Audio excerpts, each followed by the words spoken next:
Bang Darwis untuk mendongeng. Pulang sudah malam orang tua. Yes. Bukan karena nggak punya uang buat beli buku ya, Yap. tapi waktu. Jadi anak itu berarti dengan babysitter atau dengan oma opa. Nah, bagaimana tanggapan Bang Tere dengan keadaan ini? Gitu? Keadaan begini. Baik. Kan alasannya mereka kan punya waktu. Gitu. Ya itu dia memang. Saya tadi kan udah bilang tadi ada salah satu peribahasa menarik dari Afrika yang bilang seperti ini. Untuk membesarkan satu anak kita membutuhkan seluruh kampung terlibat.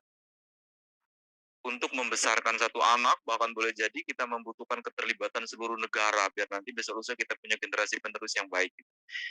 Ya, yang pertama memang ketika ibu bapaknya sendiri sudah rutinitas pekerjaan, waktu tidak sempat dan seterusnya, itu kadang diskusi atau solusinya rumit Mbak Vera. Karena komitmen itu susah dicari kalau ada situasinya seperti itu. Kecuali kalau orang tuanya menyadari bahwa ini penting gitu ya, bahwa ini harus dilakukan, komitmen muncul, gampang solusinya. Nah, saya selalu berharap ketika di rumah tidak punya teladan literasi yang baik, ada solusi yang lain yaitu sekolah.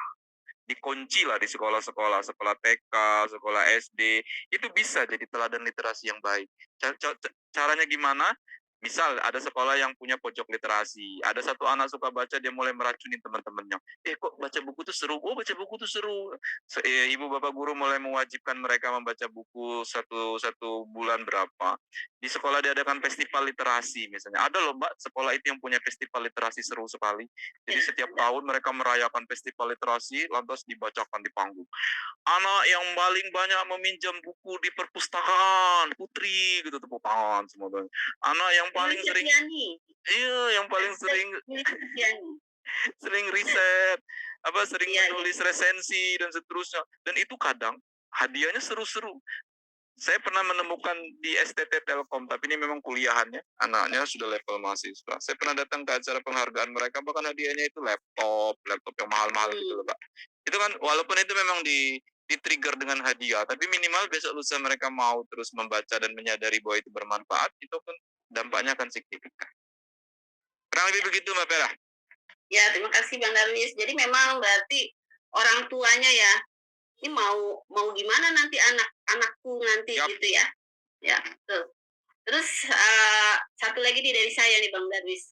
Sebelum saya lempar ke para hadirin dan hadirat di Zoom ini, pertanyaan saya adalah, jadi anak-anak yang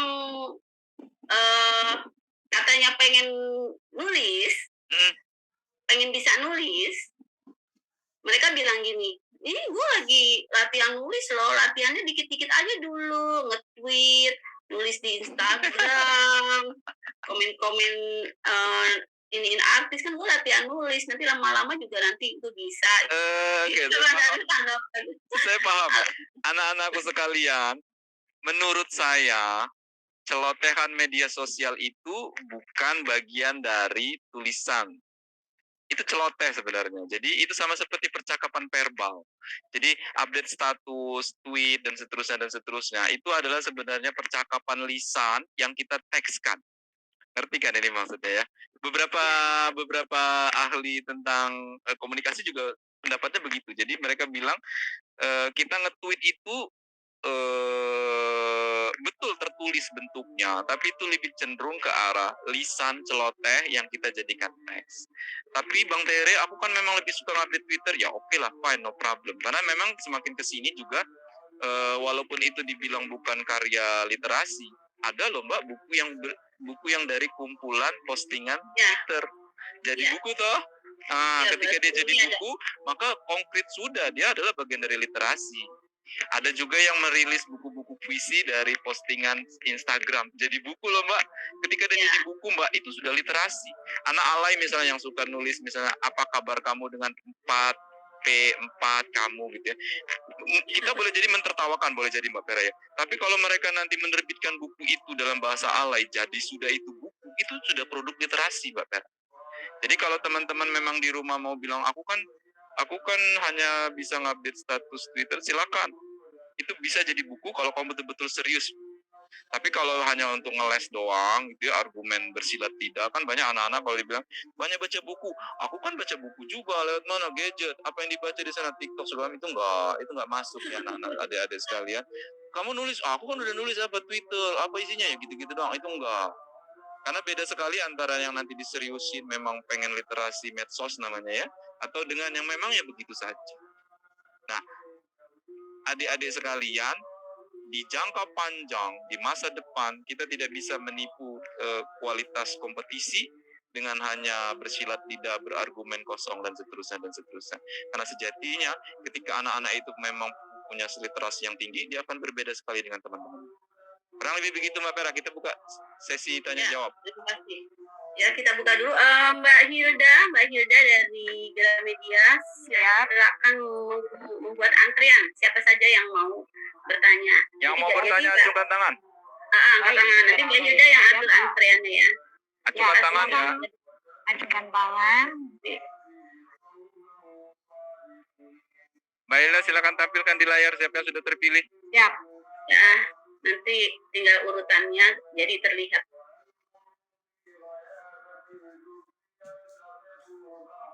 Wah, angkat tangan semua kayak pengen nanya nih. Ini udah lama nggak Bang Peri nggak di dunia perzuman, udah lama ya Bang Peri ya? Iya, kita lebih sibuk Zoom ke anak-anak SD. Mereka kangen. Ayo Mbak Hilda. Siap. Ayo Hilda. Siap, sudah. Yang duluan aja dulu. Yang duluan aja dulu siapa Hilda? Siap. Ini Hilda tugas perdana. Oke adik-adik. Sudah, silakan Argilia boleh bertanya pada Bang Tere. Dia nggak muncul di layar Mbak Hilda. Saya dimunculin di layar nggak urutannya? Kayak Mas Wisnu gitu loh Mbak Hilda. Nah, oke. Oke. Siap. Silakan perkenalkan nama. Perkenalkan, nama saya Edgar Resti Budiagnia, bisa dipanggil Adginia dari Tuban. Saya ingin bertanya ya Bang Tere. Pertama, membaca buku kan baik nih. Nah, bagaimana jika ada bapak ibu guru saya itu menyuruh membeli buku bajakan dikarenakan bukunya mahal. Nah, saya sebagai siswa cara menyikapinya itu bagaimana? Kan buku bajakan kan tidak boleh ya. Lalu bapak ibu guru saya malah menyuruh untuk memfotokopi buku yang mahal tersebut. Baik. Argilia, bilang ke ibu bapak gurumu, bapak ibu tolong dana BOS, bantuan operasional sekolah, dibelikan buku untuk perpustakaan kamu. Menurut petunjuk teknis dari kementerian yang terakhir, pembelian buku sekarang tidak dibatasi lagi. Terserah mau dipakai 20% kayak untuk beli buku. Nah, kalau kamu sudah punya buku di perpustakaan, anak-anak bisa pinjem. Jadi, ada solusi yang gratis. Ngapain beli buku bajakan, ya? Jadi Argilia, itu sudah aja Bapak Ibu guru. Karena semua sekolah pasti dapat BOS. Nggak mungkin nggak dapat BOS. Dana bantuan operasional sekolah. Itu bisa dibelikan buku, misal nih, kami ini muridnya 500, pengen baca buku Bang Tere, suruh aja dia beli buku Bang Tere, taruh di perpustakaan kamu, semua anak bisa baca, ngantri, gratis, daripada kamu beli buku bajakan. Berikutnya siapa Mbak Hilda? Mbak Hilda itu diurutin kayak Om Wisnu gitu loh, yang tek gitu, ada 3, 4. Ini kayaknya Mbak Hilda. Mbak Hilda masih gaptek. Nah, ya berikutnya. Oh, dimaafkan. Ya, Silakan Mas. Sebutkan nama. Said itu masih mati. Unmute. Kamu klik unmute, Said. Said. Silakan Mas Said, sudah bisa. Di unmute. Said, suaranya mikrofonnya di. Oke, silakan. Halo. Perkenalkan, nama saya Sedifan Hadafah dari Bandung.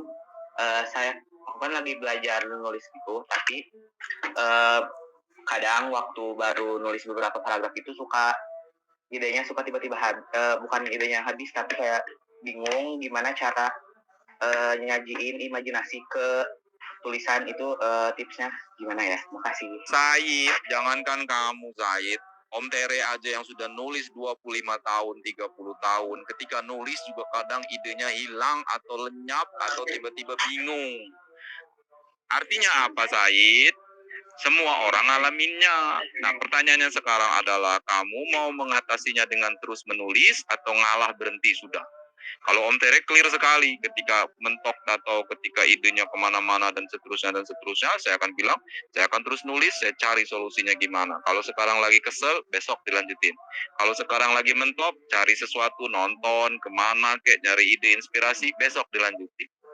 Karena kalau kamu ndak setahan banting seperti itu, kebayangkan ketika Om Tere nulis serial Bumi, mentok di lumpuh misalnya, nggak punya ide lagi. Nggak lanjut itu bukunya, ngamuk sudah nanti pembacanya. Bang Tere itu gimana kabar Bibijil sama Sagaras? Aku bilang, aku mentok idenya hilang, terus gimana dong? Ya, tapi kan nggak bisa bilang begitu. Maka solusinya terus ditulis, latihan. Said, ingatlah kata-kata saya. Hari ini boleh jadi itu terasa berat sekali, tapi kalau kamu terus latihan, besok lusa ternyata jauh lebih mudah karena dikerjakan. Record. Lanjut. Nah, terima kasih Said. Lanjut berikutnya. Nah lo, Ya, tadi Mbak ada Yuyun. Sophie, ada Yuyun. Oke, ya, Mbak Yuyun. Ya, selamat sore Bang Tere. Selamat sore. Saya Yun Rahayu dari Karanganyar. Kamu nanya pakai bahasa Jawa bisa nggak? Kurang lancar. Kamu ini gimana sih, orang Karanganyar kok orang bisa bahasa Jawa? Langsung ya Oh, Bang. ini aja semuanya. Harus pakai bahasa Jawa. Yuk. Saya soalnya lama di Banten. Ya sudah pakai bahasa Banten. Di sana pakai bahasa Indonesia. Ya Allah, Mbak Vera ini gimana? Dia berkelit dia. Ya udah pakai bahasa Indonesia. Oke. Yuk, pakai bahasa Klan Bintang bisa nggak? Nggak bisa. Ya udah, ya. Izin bertanya ya, untuk sekarang kan banyak aplikasi gratis yang bisa diakses banyak usia, salah satunya itu Wattpad gitu. Banyak genre ceritanya itu yang disajikan kayak fiksi remaja, horor, dewasa. Terus bagaimana tanggapan Bang Tere mengenai banyaknya cerita yang seperti genre dewasa yang banyak dibaca oleh anak di bawah usia dan Ya, banyak aku tahu. yang nggak berfaedah tapi banyak pembacanya gitu sampai Ya, saya tahu maksud kamu itu, Yuyun. Ya, Di dunia ini, Yuyun, aku langsung satu aja pertanyaannya, Yuyun. Di dunia ini memang gadget itu seperti pisau bermata dua. Kalau kita nggak hati-hati menggunakannya, celaka sudah. Yang dapat bukan manfaat, malah mudaratnya. Sama ketika kamu sering-sering berkunjung ke akun Facebooknya Terelie misalnya, belum tentu banyak manfaatnya, boleh jadi ada mudaratnya. Itulah kenapa tadi saya bilang di presentasi, dibatasi dan diawasi. Orang tua seharusnya tahu persis anak-anak itu buka apa saja, bukan masalah tidak percaya dengan anak-anak, bukan. Tapi sesekali anak itu ditanya, kamu buka apa saja? Oh itu, nak, kita harus mulai tahu kalau itu tidak banyak faedahnya, boleh jadi merusak. Kamu harus mulai mengerti definisi tanggung jawab dan seterusnya. Ya, aku susah komentarinya kalau gimana solusi spesifiknya. Karena itu kembali ke orang tua dan keluarga masing-masing. Karena jangankan anak, bokap nyokapnya aja juga kadang begitu, menghabiskan waktu untuk membuka hal-hal yang sia-sia. Oke, berikutnya. Ya, berikutnya.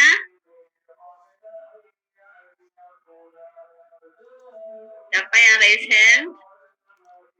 Ini Mbak Hilda belum bisa bikin tampilan antrian ya Mbak Hilda, yang ada 5, 6, 7 gitu.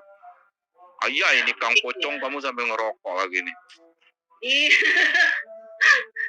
Ini silakan. Coba asapnya jangan disembur, coba telan biar nggak mengganggu lingkungan. Silakan.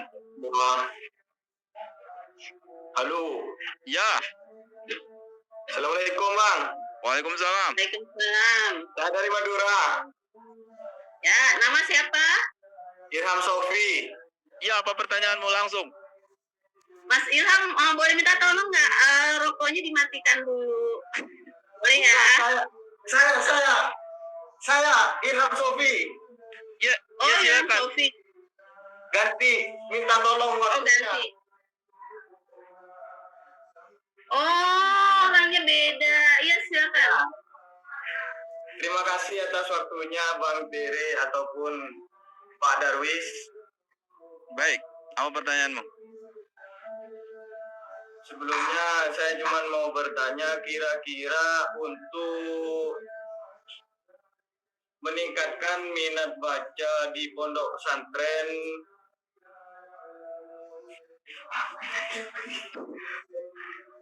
Kamu dari pesantren mana, Irham?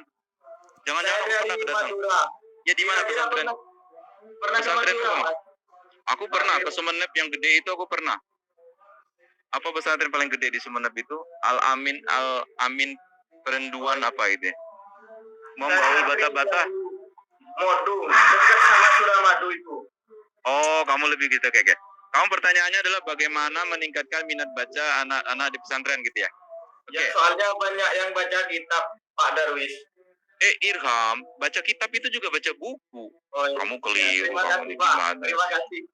Jadi begini, yang pertama, aku sih kalau di pondok pesantren tidak cemas dengan literasi, karena anak-anak di pesantren itu secara situasi sudah terkondisikan suka baca buku.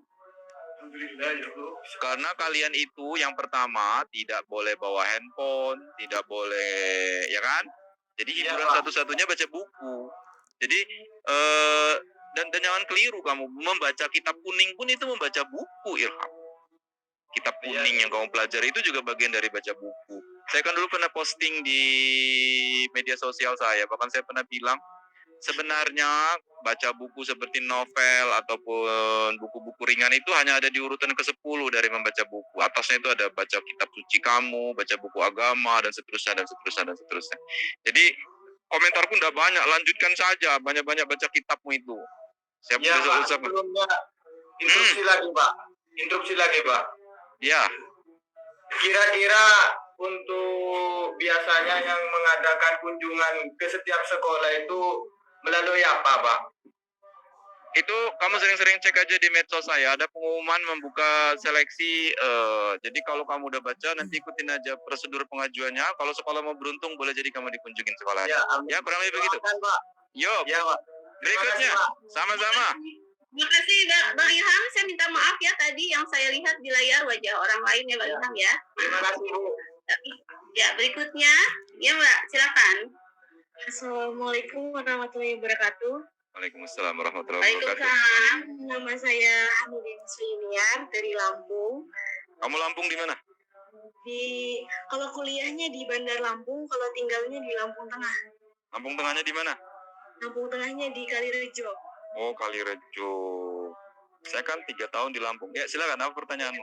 Ya, saya mahasiswa dan kadang itu juga suka nulis-nulis. Saya ingin bertanya, apakah Bang Tere sebagai penulis selama ini pernah mengalami fase-fase seperti saya? Saya jujur sering menulis tentang kayak puisi-puisi gitu, kemudian ya kayak semacam quotes gitu, tapi saya malu gitu untuk mengekspos kayak agar dilihat sama teman-teman saya gitu. Kira-kira bagaimana gitu solusinya biar kita pede dengan tulisan kita itu ya Bang Tere? Hamida Nispa Yuniar, kalau kamu nggak pede dengan tulisan kamu sendiri, maka orang lain juga tidak akan pede membaca tulisanmu. Sesimpel itu saja. Jadi sekarang kalau kamu pengen jadi penulis, ya mulailah pede. Kamu posting di medsos, kamu posting di blog, kamu kirim kemana, dan seterusnya, dan seterusnya. Kalau nanti ada yang komentar, Allah Hamida tulisanmu jelek, jawaban kamu simpel, aku memang jelek tulisannya, namanya baru belajar. Kalau tulisan saya sudah bagus, ya tidak belajar lagi. Jadi Hamida dan juga buat penulis-penulis lain yang baru memulai karir kepenulisannya, apapun karya tulisanmu itu, kalau sudah jadi silakan diposting, silakan dikirim kemanapun bisa untuk dimuat atau dan seterusnya. Ditolak juga tidak apa-apa, ditolak 10 kali santai saja, ditolak 20 kali santai saja, terus menulis. Berikutnya. Ya, terima kasih Mbak Hamida. Berikutnya, di antrian berikutnya. Nah, sekarang muncul. Chelsea, mantap. Mbak Hilda ada kemajuan. Ya, tolong. Nah, silakan Saskia. Saya mau bertanya kayak Kamu tuh namanya siapa? Dari mana?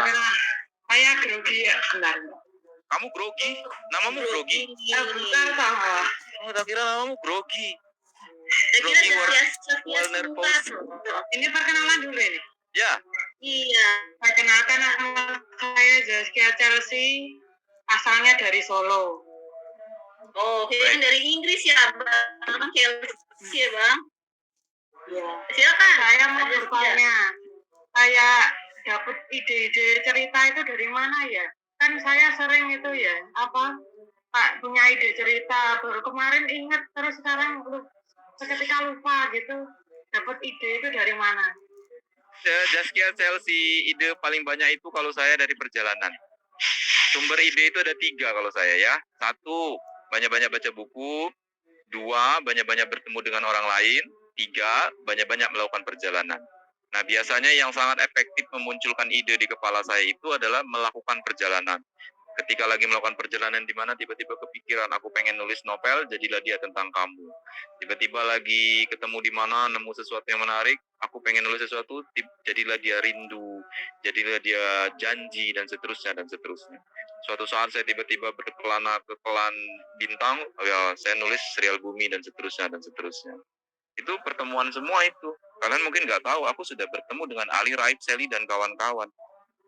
Kurang lebih begitu. Baik, berikut. Nanti serius lagi peserta. Makasih ya, Mbak Saskia Sungkar. Berikutnya adalah Mbak Mimi. Oh, Saskia Chelsea. Berikutnya adalah Mbak Mimi. Namanya Redmi 9C. Panggilannya Mbak Mimi. Assalamualaikum, Bang Tere. Kamu lepas saja maskernya, nggak akan nular ke sini tuh. Gak apa-apa, Bang Tere. Hah? Gak apa-apa. Baik, kamu siapa, dari mana, apa pertanyaannya? Nama saya Tarisa dari Medan.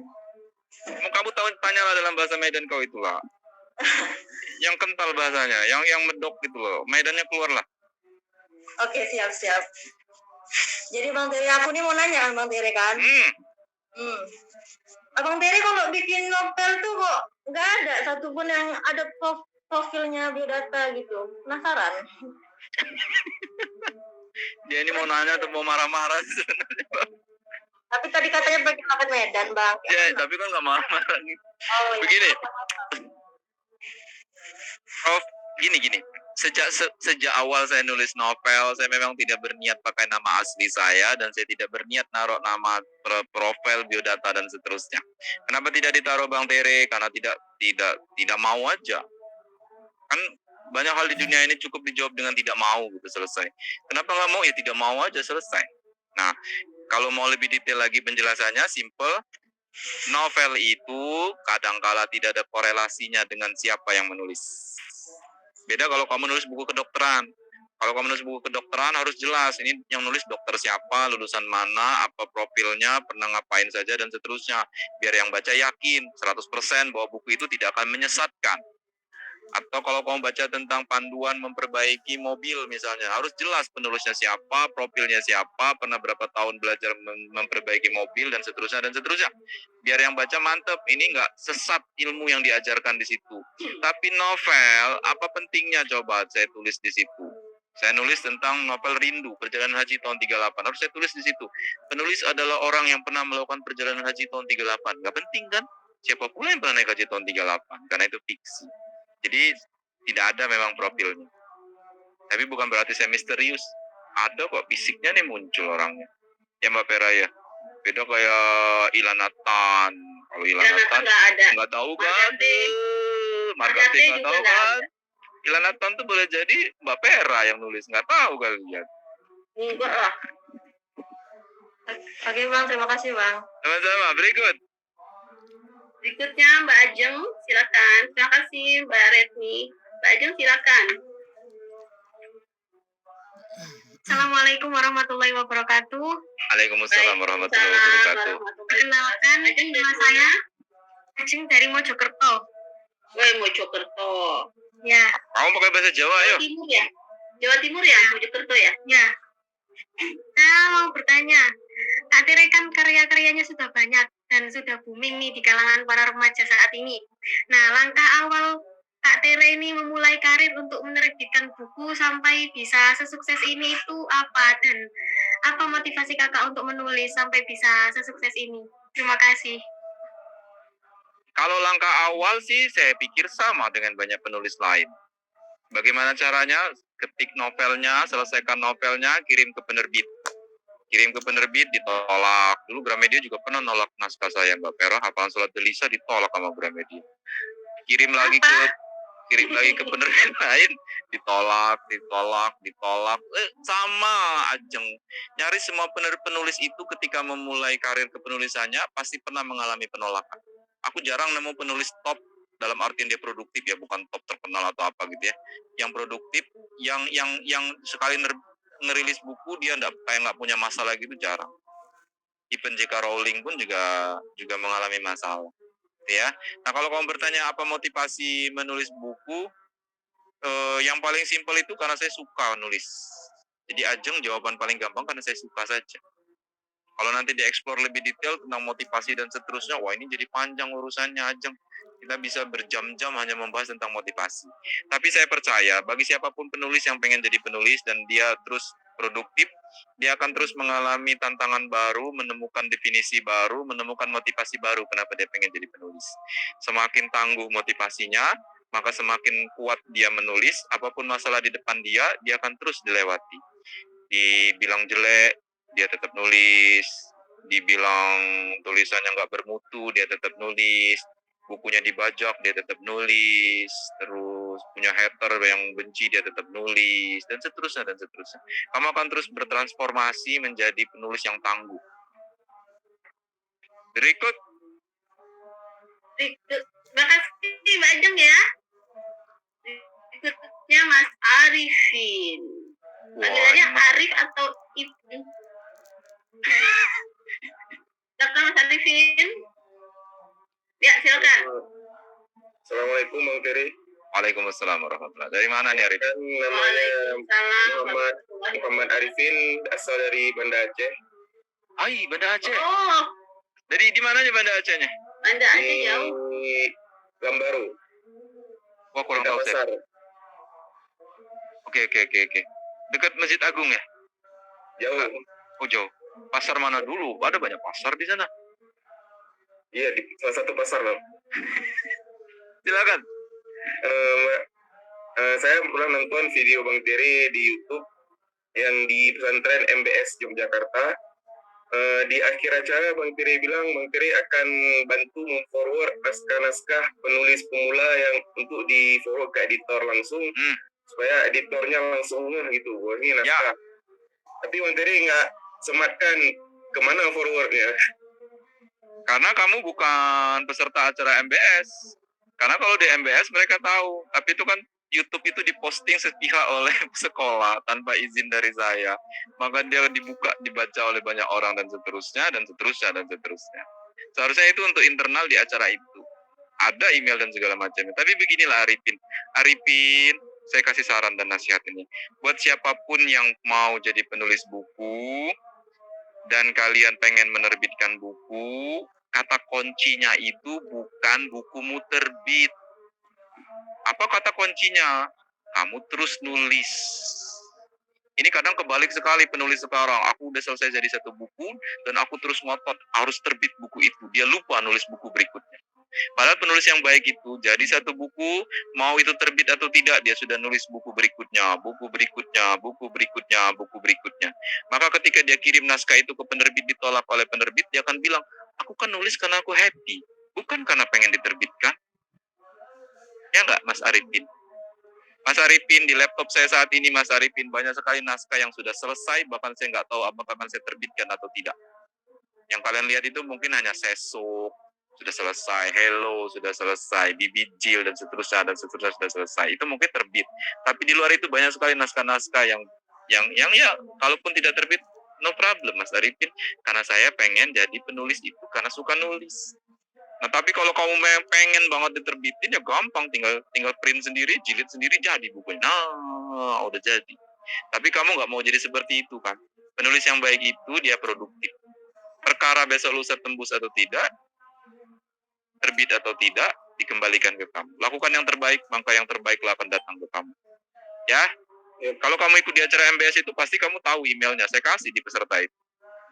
Tapi itu bukan untuk publik. Itu acara internal yang diposting oleh mereka tanpa izin. Berikutnya Mbak Vera.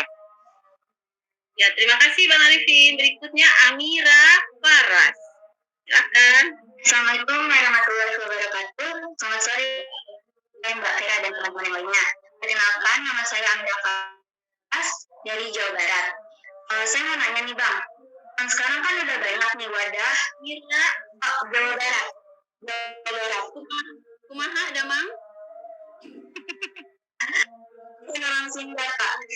Oh, iya. Terima kasih. Ya. Lanjut ya, Bang, kan zaman sekarang itu udah banyak platform digital untuk menulis, website contohnya. Nah, menurut Abang, kita sebagai penulis pemula itu bagusnya nulis di platform terbuka aja atau langsung ke penerbit? Amira, berhentilah kamu bertanya nulis di mana. Yang penting itu kamu tulis. Mau kamu nulis di atas kertas, di dinding, di wetpad, dimanapun, yang penting ditulis. Bahkan kamu tulis di pantai pasir pun boleh. Kamu tulis di situ. Jadi Amira, mau besok lusa itu teknologi tidak ada lagi buku misalnya. Bang, besok lusa nggak ada buku. Tulis. Karena mau besok lusa bentuknya hanya proyektor atau 3 dimensi whatever bentuknya, kita tetap butuh konten bukunya. Ditulis. Jadi Amira yang suka menulis di Wattpad silakan ditulis di Wattpad. Cuman nanti mungkin tantangannya kalau kamu terbiasa nulis di Wattpad adalah Wattpad itu tidak ada editor, tidak ada yang benerin kamu, tidak ada yang ngelatih kamu, tidak ada yang didik kamu. Beda kalau kamu nanti nerbitin buku di penerbit itu biasanya ada editor, ada yang mendidik kamu dalam tanda kutip. Nanti diajarin ketika ngeliat revisian, oh iya ya ternyata saya selama ini keliru nulisnya begini. Ini direvisi ternyata lebih bagus. Kalau di Wattpad kan enggak. Saya kadang sedih lihat di Wattpad itu ada banyak naskah yang bagus-bagus ketika diterbitkan oleh penerbit. Penerbit hanya sibuk ngambil naskah aja jual laku. Mereka boleh jadi lupa mendidik penulisnya ini biar terus tumbuh dan berkembang. Itu penting sekali. Saya berterima kasih sekali bahwa saya beruntung menerbitkan di GPU, ketemu dengan Mbak Vera dan kawan-kawan. Jadi ketika setiap kali selesai buku itu diedit, saya belajar banyak hal. Mbak Vera mungkin nggak nyadar, dia ngajarin saya banyak hal sebenarnya. Walaupun semakin kesini saya lebih sering ngatur-ngatur sih, kurang ajar gitu. Tapi tetap aja dulu saya belajar banyak hal. Kalau sekarang tuh kalau diedit apa saya marah misalnya. Mbak Vera tuh jangan dirubah gaya bahasanya dan seterusnya. Karena Mbak Vera harus tahu, saya dulu belajar gaya bahasa itulah dari Mbak Vera. Gitu loh. Ya, terima kasih begitu. Berikutnya Mbak. Baik, makasih Bang jawabannya. Ya, sama-sama. Berikutnya Hello Nisa. Jadi namanya kalau bertemu orang Hello Nisa. Silakan. Hello.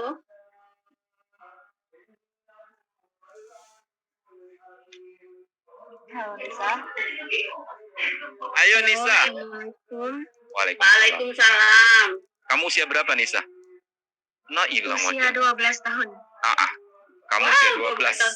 Asli dari mana? Kamu dapat salam dari No. Lombok. Dapat salam dari No sama Raib sama Sally.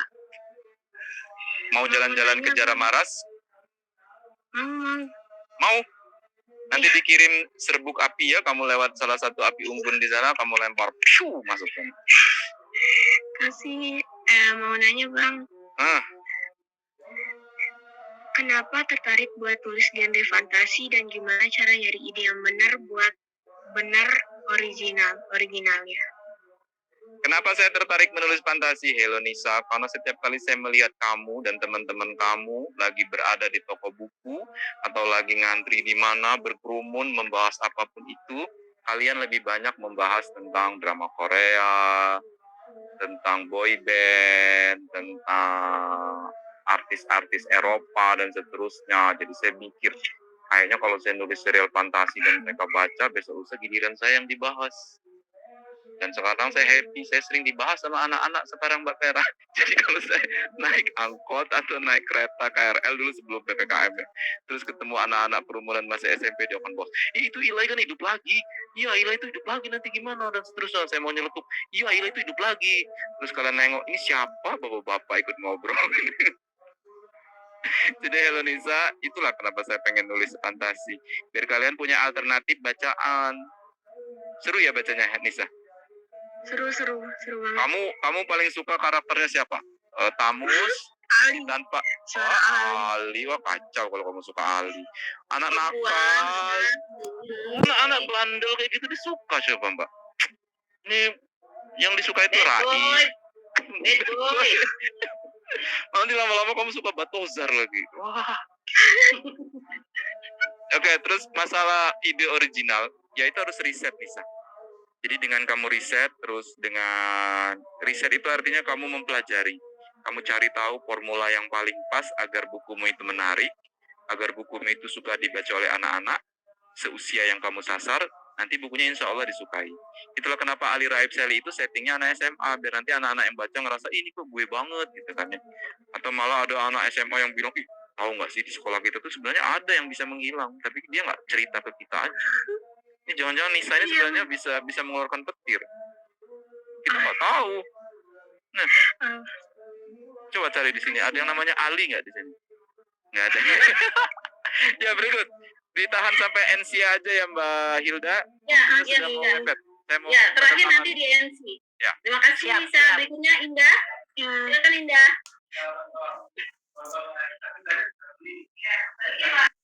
Indah, mikrofonnya tolong ya, silakan. Perkenalkan, nama saya Indah Sari Sitorus, asal dari Medan, tapi sekarang di Palembang. Izin bertanya. Kamu nanya pakai bahasa Palembang? Bahasa Palembang nggak bisa. Bahasa Medan? Nggak tahu, Pak. Kau bikin malu si Taurus ini. Bisa Batak ya, Bahasa Batak. Iya bisa Batak, ayo.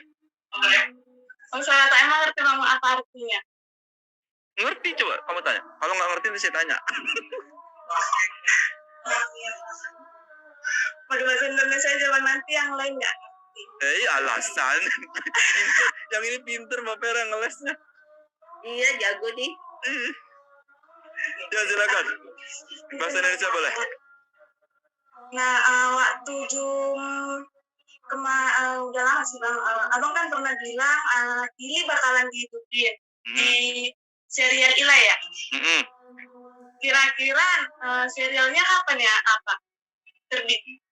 Ilai itu terbit setelah Bibijil dan Sagaras.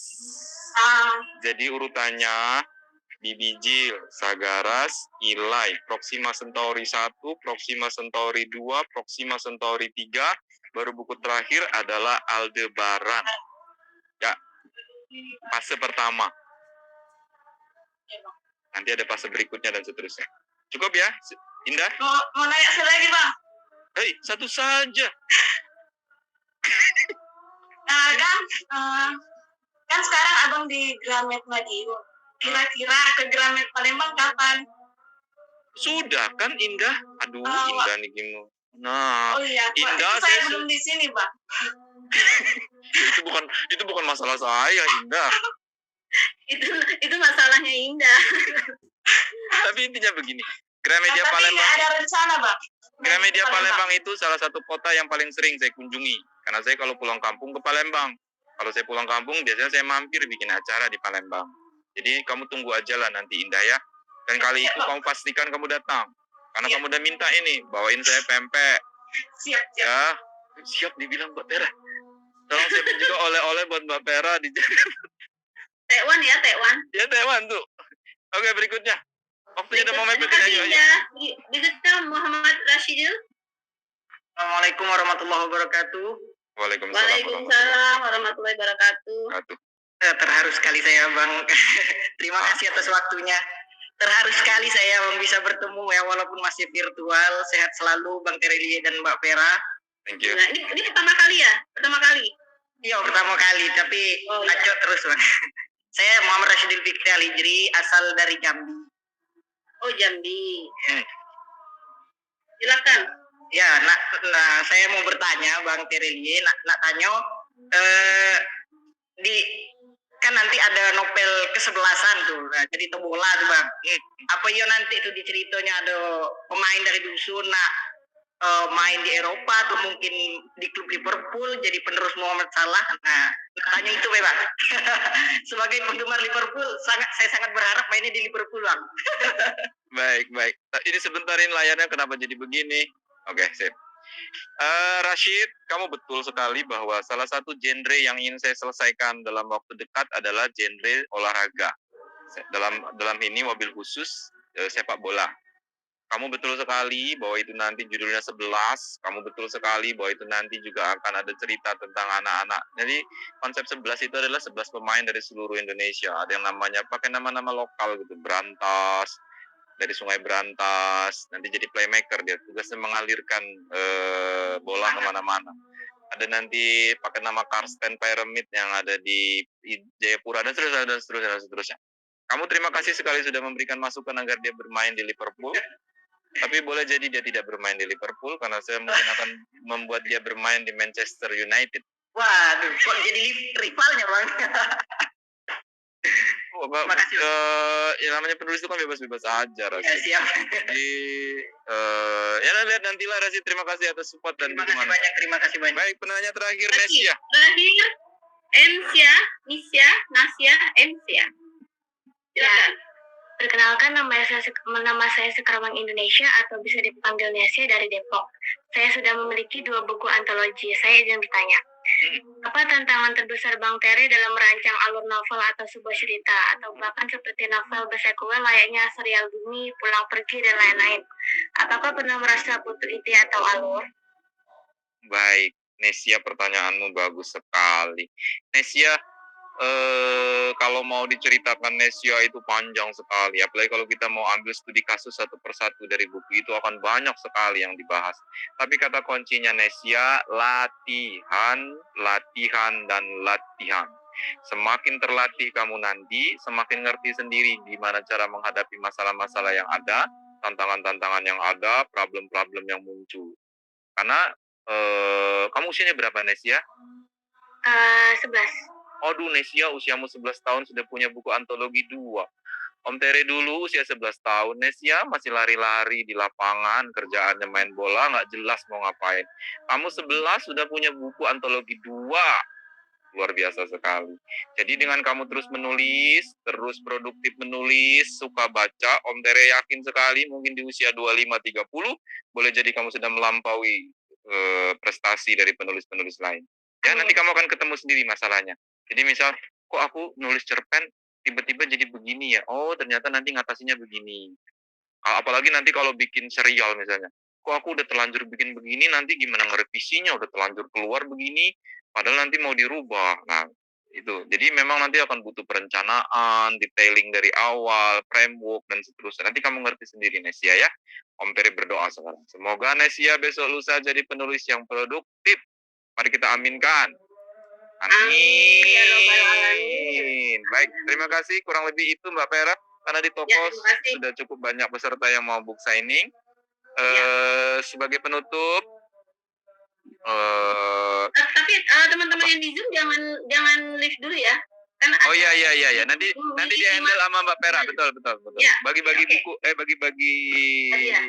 Pakai kuis juga nggak apa-apa Mbak, biar nanti mereka. Saya udah milih 5 penanya terbaik. Ya. Jadi saya tutup. Semoga kalian semakin menyukai membaca dan menulis, karena sebenarnya sejatinya literasi itu adalah tiang peradaban. Kok bisa manusia itu berkembang pesat ya? Kalian harus tahu. Saya kasih cerita yang menarik sebagai di salah satu tempat di sebuah daerah di Afrika ada monyet yang bisa membuka buah kelapa. Nanti cari aja di Google, di National Geographic, kamu buka videonya. Jadi di daerah itu monyet bisa buka kelapa dibuka sama dia.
Allah